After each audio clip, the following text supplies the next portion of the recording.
Today, an old friend, and I guess at this age, old friend has a different meaning than it did at one time. But I remember the first time we met, I was at my first academic conference, and I wrote a really, well, in retrospect, terrible paper, and gave it to Steve to read and asked him, what did you think of it? And he said, oh, I thought it was good, he said, kindly enough. So we've been friends ever since. I'm eternally grateful. Now, I'd like to say a few, and he's been a fabulous person to talk to, both humorous and full of knowledge about middle period Chinese literature. Last night we were talking, and the things he said, some of which still will always be with me as really important insights into Chinese literature at the time. What I think marks Steve out in particular is that when he looks at Chinese literature, he doesn't impose certain critical categories on it. He lets the literature speak to him. And some of the things he's come up with are truly remarkable. So this is the journal that's just come out. What it was originally something I'd always wanted to do, to publish traditional fiction and drama with the commentaries interspersed, as was the case in Chinese editions. And to sort of mimic that into English was difficult, if only trying to master all the different kinds of typefaces. And there's a few errors because it was just an incredibly complicated task.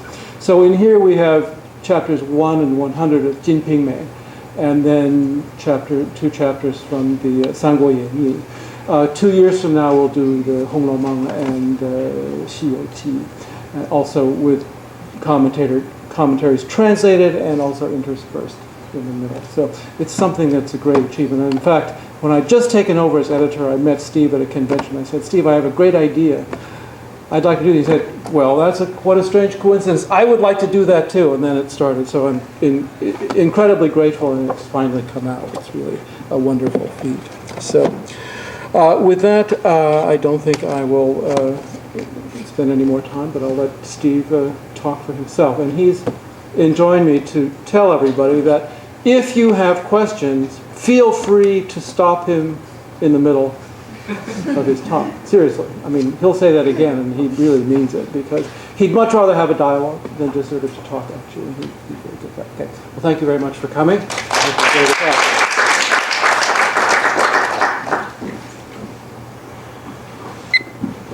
don't know which one of these to use.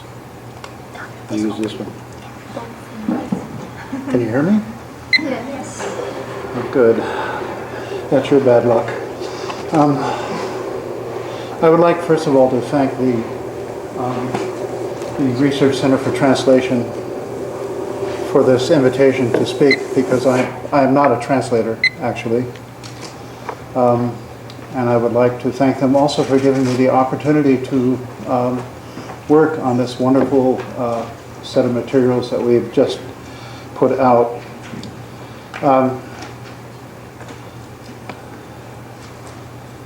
I have read some translation theory, and I think it's essential to understand, but nothing ever comes quite close to the actual practice of having to do it. And so what I want to share with you today is something that began with the commentary project, because as I was going back through one of the things that we will do in the future is also some dramas, including Xi And as I was going back through my translation of it, and Wilt's translation, I found a lot of mistakes. And so I decided that I would go back and begin working with the Hongzhi edition and do the whole text over again with the notes from the Hongzhi edition to provide some context for the way that we were translating the materials. I am definitely more of a scholar than a translator. Translation for me has always been a way to study a text carefully. When you read in your native language, or if you're reading in a foreign language and you're not responsible for producing it in a second language, you often leave things in your head in suspense, because we don't need to resolve everything as we read. We operate by a general kind of feeling about a text often. You're robbed of this possibility by translation, because translation makes you make a decision about texts which are inherently ambiguous. And so I have a lot of respect for translators. I have a lot of doubts about translations, mine included, because they simply can never approach what the original can give you. And so for me, it's always been a process simply of trying to study and share with my students. I have put this phrase from a person who I consider the translator par excellence, which is Vladimir Nabokov. And he wrote this about his Eugenio Onegin translation. I just think it's nice. You have this one little line of text between notes and eternity, as he says. My title for my talk is totally misleading. They asked for a title before I wrote the paper, and I'm sorry, I'll try to make it as relevant as I can. The trite and overused Italian proverb, traduttori traditori, translators traitors, acknowledges a supposed subordinate relationship of a translator to the original author, and draws a clear line of distinction between the creation of a text on the one hand and the translation of that same text as a subversion of that act. It does not, however, deal with the status of the text as an object that is unbound from the author's intent or control. Now, as scholars, when you check a translation against an original in a formal examination of the reliability of its lexical and grammatical transport, we must also be prepared to ask about the cultural background of the text and its author, since these are elements that are often transmitted without awareness. In this sense, we must also particularly task the translator. Is the translator proficient enough to understand the cultural nuance of the words conveyed in both the source and the target languages? No matter what approach a translator chooses, formal, free adaptation, paraphrasis, or compensation, the quality of the translation to represent the cultural background of a text in a meaningful way is both a primary concern and a very severe challenge. But if we consider this kind of background, it allows us to move for a moment from the issue of truth to authorship or truth to source to the stance of the reader, where any distinction between translation and creation immediately blurs. We can consider the act of reading itself a set of ever-changing transactions between reader and text, in which instability of meaning is impossible to avoid. As Northrop Frye pointed out many, many years ago, appreciation and understanding of a text are two separate things. They're completely different orders of experience. As we grow older and more mature as readers, we may find that our appreciation of a seminal work in our lives does not change. It's always something we enjoy. But our understanding of it grows significantly with maturity and experience in life. By virtue of differing backgrounds, sensibilities, training, mood, and 1,000 other factors, every reader will have a unique set of negotiations with the text when they read the words, and each reader will have a different experience each time he or she reads the same text over again. The postmodern idea that any text is created at the moment of reading is easy to reject, but it does have at its basis a premise that seems irrefutable. We need only remind ourselves that some 350 years ago, in his Du Liu Cai Zi Xi Xiang Ji Fa, Jin Sheng Tan wrote 5 very interesting passages. The first, he says, the text of the story of the Western Ring is the story of that text. It is not the text of Hui Zhen Ji. The story of the Western Wing annotated by Jin Sheng Tan are the words of Jin Sheng Tan, not the words of the Western Wing. When any genius of brilliant talent for the next 10,000 generations reads Jin Sheng Tan's annotated version of the story of the Western Wing, the words will be those of the geniuses of 10,000 generations, not the words of Jin Sheng Tan. The story of the Western Wing was not created by that one person, Wang Shifu. So he goes on and on in this vein. And there is something extremely modern about Jin Chengtan. The guy is actually a monster. He's just incredible. He's a wonderful rhetorician, but he also really thinks deeply about the function of story and narrative and truth. And he's just an amazing read. One of the interesting things about Jin Chengtan is that he often boldly says, I am the Zuozhe with my text. You know, I'm not rewriting Wang Shifu. I am the Zuozhe, you know. So this follows the precepts that he sets out here in his methods for reading, in which the text belongs to the person that wants it. In this respect, I think, he brings to the fore something which I think is really important, is that commentary in the original language is in fact a form of translation. That is, it also transports meaning out of the text and into the eyes and minds of the reader. While they may seem strange bedfellows, translation and commentary both hold the power to shape reading experience through notation to and even emendation of the original. Every commentator, like every translator, is first and foremost a reader. And in this sense, they share the power to enlarge or diminish meaning by turning the lens through which they reveal the text one way or the other. It's like a microscope. You can enlarge the meaning of the text or you can diminish it. The problem, of course, as we all know, is that the power to read a text does not immediately equate to the power to annotate or translate that same text.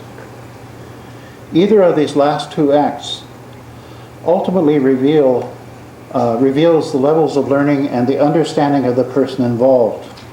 And the reliability and worth of a translation is dependent on the ability of any person to bring meaning across with accuracy and beauty.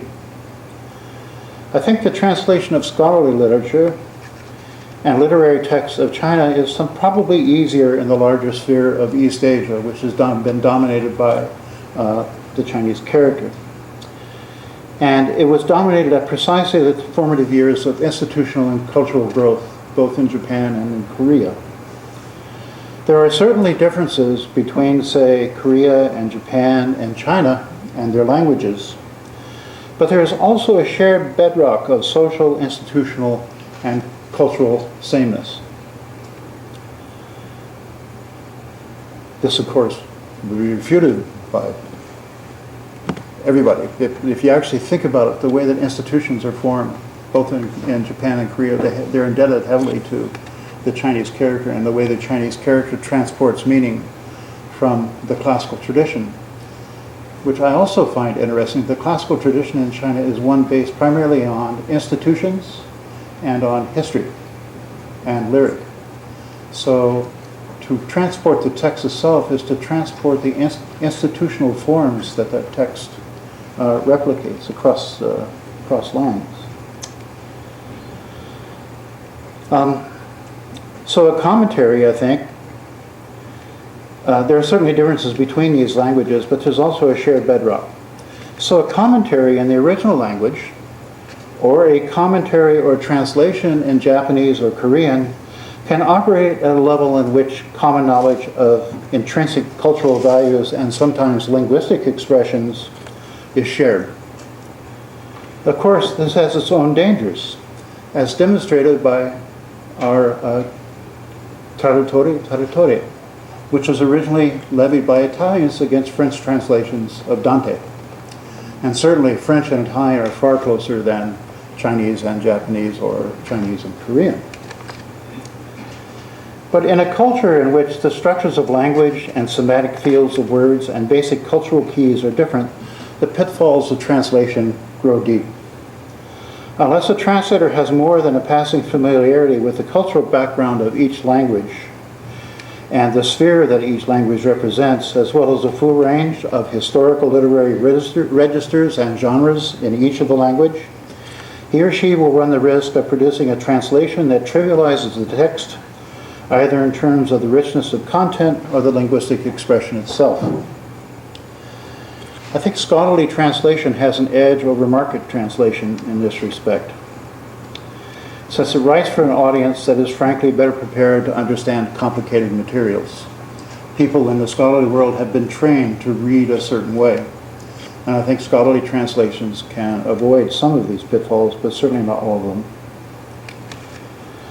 Now, what I would like today to do is to look at the Hongzhi edition, but also couch it in terms of its relationship to Jinsheng Tan's text. Jinsheng Tan's Xixiangji is a text which is surrounded, invaded, overwhelmed by commentary. It is his production. Actually, these Meipi are not Jinsheng Tan's. They're somebody else's. But everything else is his. Whereas the Xixiangji text, the Hongzhi edition, as you can see, is a fairly blank text. Now, why is this important? Because I think of this. I do not believe that there was ever actually an original Xixiangji written by Wang Shifu. I think that if there is, it has so long been lost that nobody knows where it is. What we have instead are sets of editions that pass down through various lineages. And the selection of an edition for translation is the first and most basic task that we have to do as a commentator or translator. But it is not easy. Once you pick an edition of the text, you must be absolutely clear about the provenance, that is, its origin, and the history of its development. This is important because in the case of classical colloquial text, 古典白话文学, these editions are not simple republications of a set text, as it often is in the classics, but are a rewriting of a body of freely circulating materials that are manipulated by editors and commentators to express their own agenda as they reshape the text through their understanding gained as readers. Any translation of this particular text must acknowledge the way that a particular edition and its commentary shape or contextualize the meanings of a text as an integral part of a larger structure of meaning and of intent. As an example, I'm going to compare these two editions, which I've just done. And as you can see, this particular text here makes no editorial interventions at all into the text. When it does do notations, it gives you a simple set of notes at the end of a particular passage. But it does not stipulate how these notes are articulated within the text itself, which Jinsheng Tan does all of the time. So if we were to look, for instance, at the opening passage. Now, I'm not saying that Jinsheng Tan read the Hongzhi edition. In fact, Jinsheng Tan probably used Zhang Shenzhi's edition, the Zhengbei Xixiang. This is probably the edition that he used to make his own commentary, but that edition stems in the lineage that can be traced back here to the Hongzhi edition. The Hongzhi edition is interesting because the text as it now exists shows no seals of private ownership, which means that it did not circulate widely. And but you can see there are certain changes that he's wrought in this text. That Jinsheng Tan is, of course, on the right. Now, one of them, of course, is because Jinsheng Tan is very concerned about maintaining the ethical purity of Yiging, so he changes some important factors. In the original and the mainstream text, it says, oh, this is Wu Zetian's Xianghuo Yuan. And, he provided the ordination for shaving for the monk. And because of this, we are residing here in the Xixiang, in the western wing. Look what Jinsheng Tan does to this. He says, well, A, B, C, D, and E, But because of this, we live in a compound which has been constructed outside of the western part of the monastery. So that, in fact, he has moved Yingying out of the monastery itself. This will eventuate in other changes.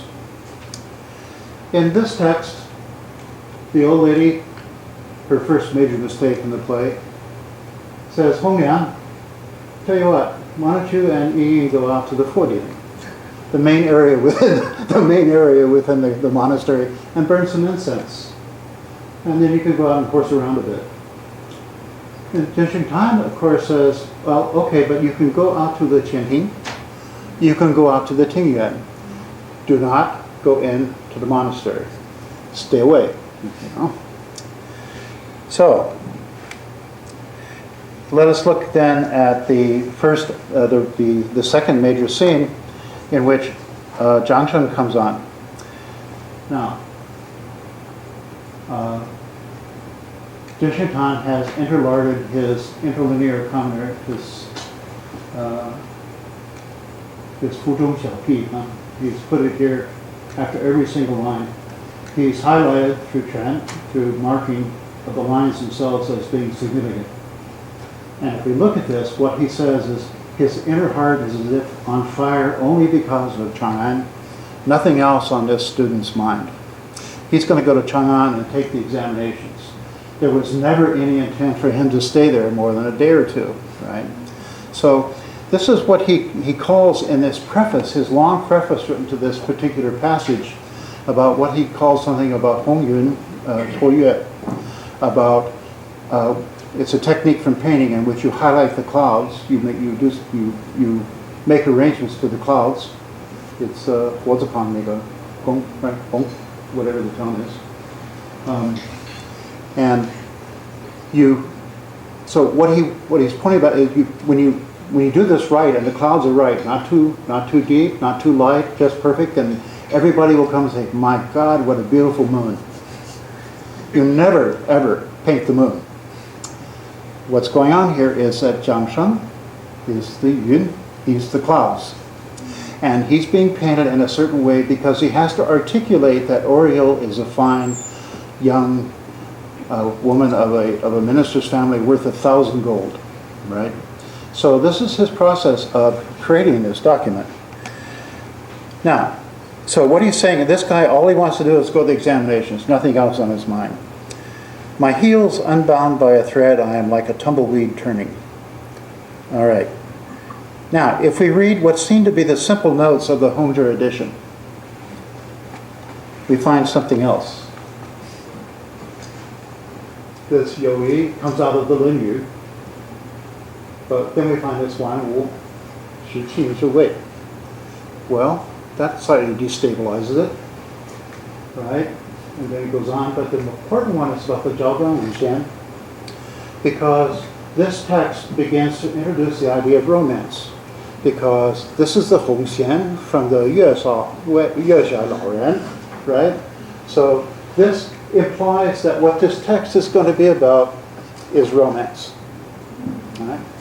Furthermore, by using the word Hong Xian, he authenticates, stresses the phrase that Oriel Yingying remarks 3 times in the opening act about Luo Hong, about the fallen red of flowers. So it begins to emphasize, even in these seemingly meaningless notes, how this text is supposed to be read. So already we see a divergence between the way that Jinsheng Tan is going to read the text and the way that this is going to read it. Now, I'll come back to this in a little bit. All right. So what next? Well, the most popular Xixiangji translation in the world is the one by the Waiwen Chuban She, Da Hua Wen Pu, Romance of the Western Bower, by a, I don't know, let's look at this text and what it's done. This is based on the Jinsheng Tan edition, right? He simply stripped it out of the Jinsheng Tan text. First of all, he calls Hongyang rose. If there's ever a mistake, this is it. Why? A rose is pure, is slightly flippant maybe, maybe Irish, Rose. And it's a person of matchless virtue. Well, we can just simply strike Hong Yang away there. We can't use scarlet, because scarlet means to be red with shame or indignation. So I chose crimson. Why? Because it relates to blood.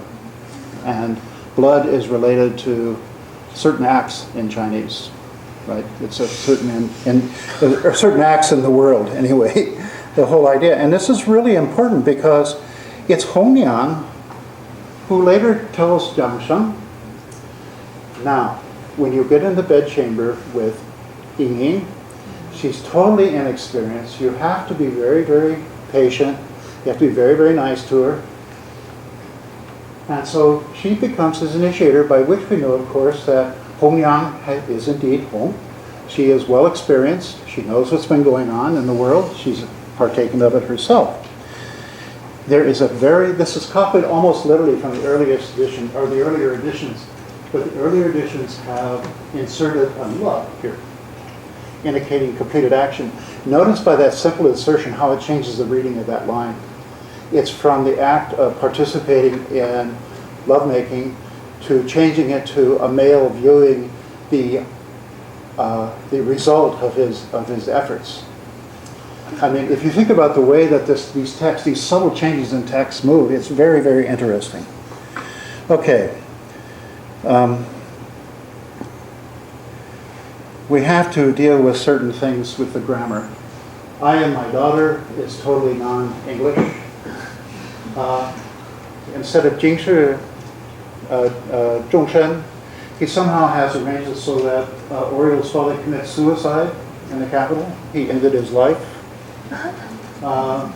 The coffin becomes an agent for an active verb, to stay at. And mass nouns are pluralized. Well, this is a highly vaunted and, by the way, well-rewarded translation. Look at the triviality of the poems. This is what I meant by trivializing. He has to rhyme every couplet with forced rhymes. He has to break it into couplet form, so he takes in the Xianghua Shi is a 5-line poem. So for him to do it as matching couplets, he has to break it into make it a 6-line poem out of it. Steve, can you enlarge that a little bit? I can't hardly read it. Sorry. I wish I could, but I can't. Thank you for pointing out my deficiencies. But the lines all the way through rhyme on the same. They rhyme on the same yongbu, right? They all rhyme on the same line all the way through. So if you're going to rhyme the thing, at least rhyme it like it's rhymed in the original. But it's much better to use blank verse, of course. So, and this really, but the major thing here is he has completely left out the issue about where Oriole is. So the rest of the drama is predicated on the fact of maintaining her purity. By doing this, he simply does not follow the intent of the edition. And this, I think, is extremely important.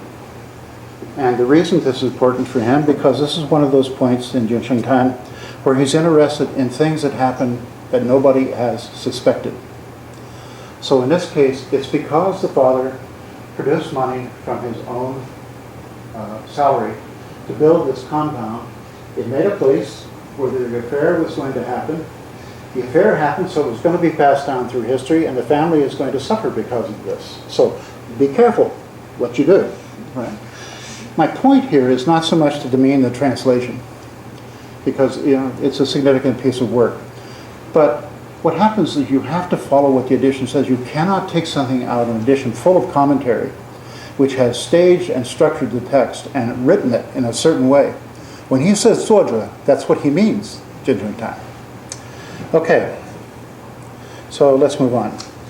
How would we identify then? So look, also if you read Jin Sheng Tan, he talks all the time about how the narrative form of Xixiangji is related to that of 左传 and Shiji.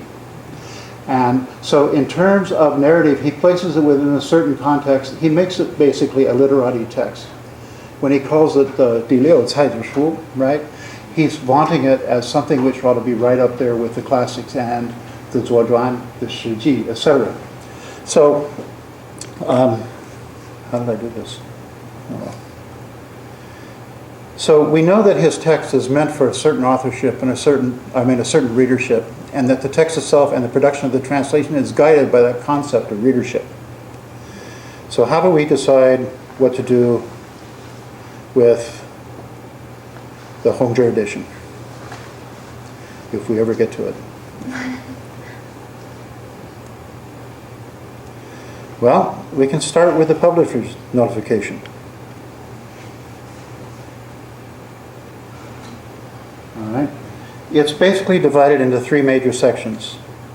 The beginning paragraph stages the text within the realm of the classics, not necessarily the classics, but in the idea of the ethical nature of song.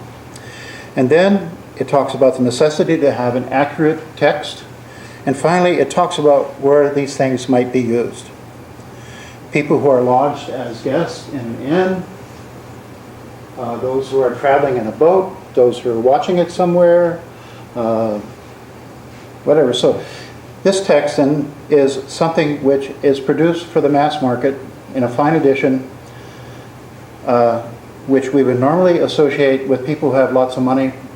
But the notes tell us, in fact, these are people with lots of money and no learning. Now, the text itself in the Hongzhi edition is an artifact of entertainment. If we look at it, it has all of the marks of early entertainment editions. You have the end of lines, which marks the end of a scene or the end of something new. This is a technique used in what we know were performance texts. Spaces are left between stage directions, indicating durations of time. Stage directions, unlike the rest of the text, are not aspirated by stop marks.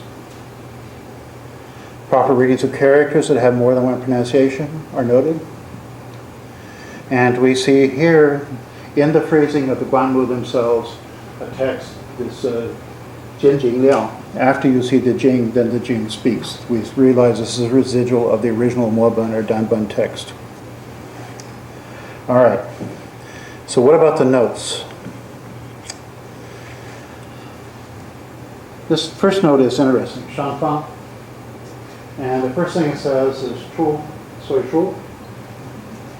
And then it gives you another citation. It doesn't come out of the Sui Shu. If you look in the Sui Shu, you'll find that Shangfang means only one thing. Well, several things, three things, not any of them what he wants it to mean. It means the thing on top, Shangfang, or Sanbu. What's overhead, Shangfang, and the emperor. Only citations of Shangfang and the Sui Shu. So we know it doesn't come from there. All right. So now you have a set of textual materials, a set of notes to a text that are giving you bad information.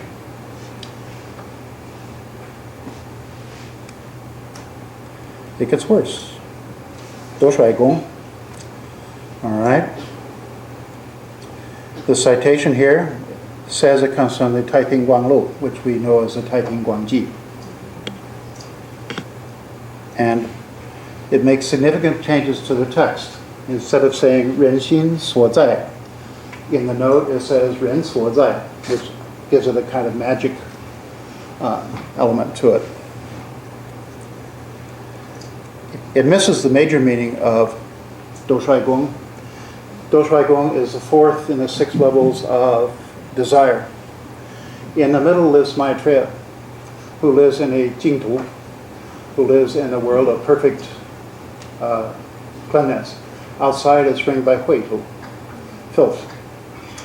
So, now we understand why he says Do Shui Gong in the original. It's Oriel, the symbol of purity within this otherwise world of, and Buddhist monasteries were not worlds of cleanliness in traditional drama and fiction. So what I'm saying is that these notes are debased to a large extent, indicating, I think, a level of cultural literacy about the producers of these notes. These producers are the same people that are producing this mass market text. So you have to ask yourself, what kind of reader is this intended for? Lots of mispunctuations. So and he says it comes from the Chu Wenjian Wu, right? It comes from the Wenjian Wu. But in fact, it comes from the Yunfu Chunyu. And it takes the citation about Wenjian Wu from the Lei Shu. All right? So if we were to reconstruct this text, we realize that this character Dai is wrong. It sounds good because Daiman is, of course, a nice colloquial compound. It should be Cao. And then we can actually then repunctuate the text correctly. So the text, even the aspiration points in the text are not correct. So, now, the Hongzhi edition has 130 plus text cited in it. It's a miserable edition. For instance, the Baikong Liu Tie is, none of the citations are standardized, as you can see. Bai Tie, Kong Tie, Liu Tie. Sometimes it's just second titles, Gao Zu Ben Ji. Sometimes totally, like Tianwen Zhi, well, where does that come from? Sometimes it's too truncated to trace. It just says Wen Ji, well, and San Zhu. Right? And sometimes it's just generalized conjecture. Oh, Zhuo Wen Zhun, Yi Shu, so it's just all this kind of nonsensical material. So if we looked at the way these things are cited, we can see here that where everything is coming from Lei Shu. This text is structured out of the ordinary body of knowledge that circulates among the general population of readers in China and are accessible to everybody. But, well, I'll come back to that later. So, this is just another example of how he does this. Now, if we look in the Sifu Chuan Shu Tu Hu Piao, we find this following quote about Mr. Yang Guoyan's supplementary work on the Liu Tie. If you look down at the bottom, it says, well, Bu Ju Wen Shu. He doesn't talk about the original text. He just simply cites the name of the Lei Shu, right? So we know that it's just kind of effort of picking and choosing, and he never really gets to it. But then look down at the bottom. But if you look at the Ming Dynasty Lei Shu, then they simply set out the thing to make as much money as they can by tricking people into buying it. So what happens then is that there is this movement that begins in the Song period of using Lei Shu as a form of making commentaries, particularly on vernacular text. And the Hongzhi edition, by the way, is the oldest text we have, commentary text in Gudian Baihua Wenxue. Now, this can bring into relief other things. For instance, Jiu Dun in his Feng Liu Xiu Cai, right? We can see here, by Xi Xiang Ji Zhu Jie, he makes his commentary. Well, when I first read this before actually looking at the Hongzhi notes, I thought, well, maybe some scholar is spending his time doing that. But what he's really talking about is that he doesn't know what the hell he's doing, right? Because he spends all of his, he wastes all of his time. He accrues debts in the study, but he just doesn't go to class. And this is 一个风流秀才. I'm not a cultural historian, but I think things like this might be useful in determining the actual literacy level of a Ming Dynasty Xiuzai. We tend to think of the great writers that we read as being indicative of Xiuzai, but they're not. So this is about the general literacy level of people at an earlier stage. Now, this general literacy level, by the way, is found in other texts. These are the Seisangi. These are the Korean texts on the Shishangji. And you'll notice that these have exactly the same kind of commentary, written independently of the Hongzhi edition. And you'll also see them make a mistake by, right here, by describing Han Yu's famous lines about being like a bookworm between the lines of the text. They describe it with Du Fu instead. So what we have here is we have a set of materials that are generated not just in China, but Edomite and West did the same thing. There's a great similarity between the notes that we provided in our translation, between the notes that are provided in the Korean text, and between the notes that are provided in the Hongzhi edition, which establishes, I think, a kind of basic level of literacy that is necessary to read and understand the Xixiangji at one level. This becomes a real problem later on, because Zhang Maoxun, he says, but when the southern works reached Zhenghuoyuan, they began to use Lei Shu to create them. So we find that Lei Shu then begin to be used in the creation of drama. Now, how do they do this? If we look at the texts that are cited in the Hongzhi edition, what you'll find, if we look under Jun, for instance, Hu Shen, Qie, right? We are given Huo Tao, that they could be used like Pei Wen Fu, right? They're citations that you can use. Then we have Tizi, exemplary texts. And then we have Shi Lei, sort of the source of the atlas. And then under the Shi Liao, we have poems that you can use. And these do occur, by the way. I went through Iru, and these things actually occur in these texts. However, look at this. They also give you the precise context in which these poems should be done. And they're all arranged by rhyme. So you have the place where it should be used, you have the rhyme category that ought to be used, and you have the actual text itself. So I think when we want to translate a text like the Xixiangji, particularly in classical texts, I think we have to really ask ourselves, like, what's going on here? Jinshen Tan, on the one hand, is deeply interested in interiority. He's very interested in subjectivity and motivation and desire, along with his ethical part. So when we find this line up here, I've just been stuck on my bed all day, I'm tired, and every time I go out, you just truck me around like a shadow. It's clear in the Hongzhi edition, this is meant to be read as a criticism. Why don't you just leave me alone so I can have some fun? What does Jin Sheng Tan do with it? He says, well, 他人不知啊，你岂不晓啊? You're my closest friend. You should know exactly what's on my mind, right? So he rereads all of these lines, and you cannot read his text without access to his commentary. To take that text out of its commentarial context and produce it in English without really thinking about what is being done in a particular text. So if we were to look back on the Hongzhi edition and all of the Lei Shu and things, we would realize that what we have here is a text which circulates within a general domain of knowledge that will be familiar to a performance audience.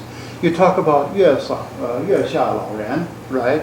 Everybody knows who that is. Everybody thinks about the Hong Xian, right? About the thread that attaches people. The emphasis on creating a text that can exist and survive within a domain of reading which does not require a high amount of literacy. So the question is, and I have no absolute answer for this, if you translate this text and you use the Hongzhi edition, you clearly have to be guided by Jin Sheng Tan's commentary to read his text. To translate Jin Sheng Tan's text without commentary is really, I think, wrong. It has to be within its context. But this allows for appropriation of textual material at a minimal level of literacy, which may rise way, way beyond. I mean, the person who wrote the Xixiangji was an enormously learned person. It's a beautiful text. The poetry is absolutely wonderful, but you can read this text at a general level without access to it. And the similarity between translation and commentary, I think, here is striking. Because when we transpose this text, I would do it differently now. When we transpose this text to English, we take with it a certain minimal set of things that have to be explained. So this is why I think Nabokov's idea is exactly right. What we need,